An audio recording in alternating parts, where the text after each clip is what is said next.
been actually doing a lot of work today. I've been reading and watching TV and stuff. And no, actually, I haven't been sleeping today.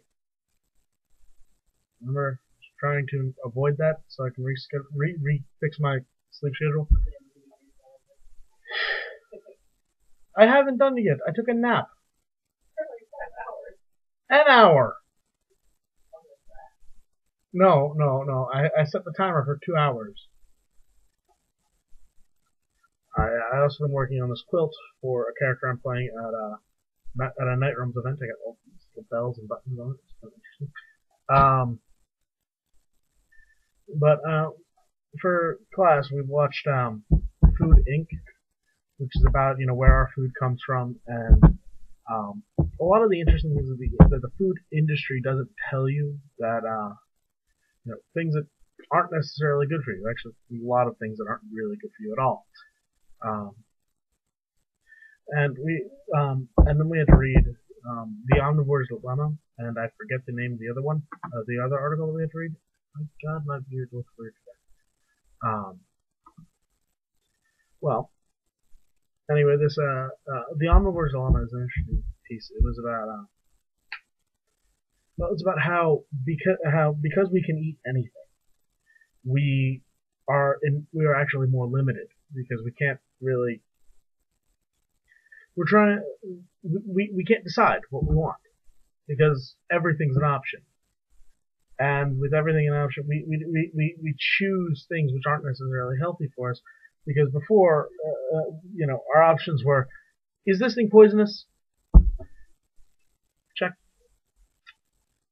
Doesn't smell like something I ate that was poisonous. Alright, let's try. And now, I either die or I don't. And but we've learned, we have culture now, and I love the way the writer refers to it.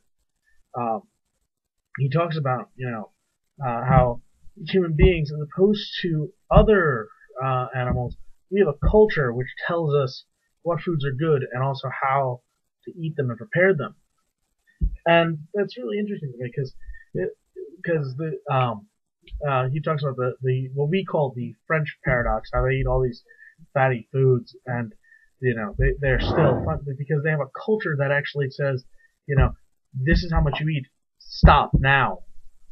They don't just constantly eat like we do.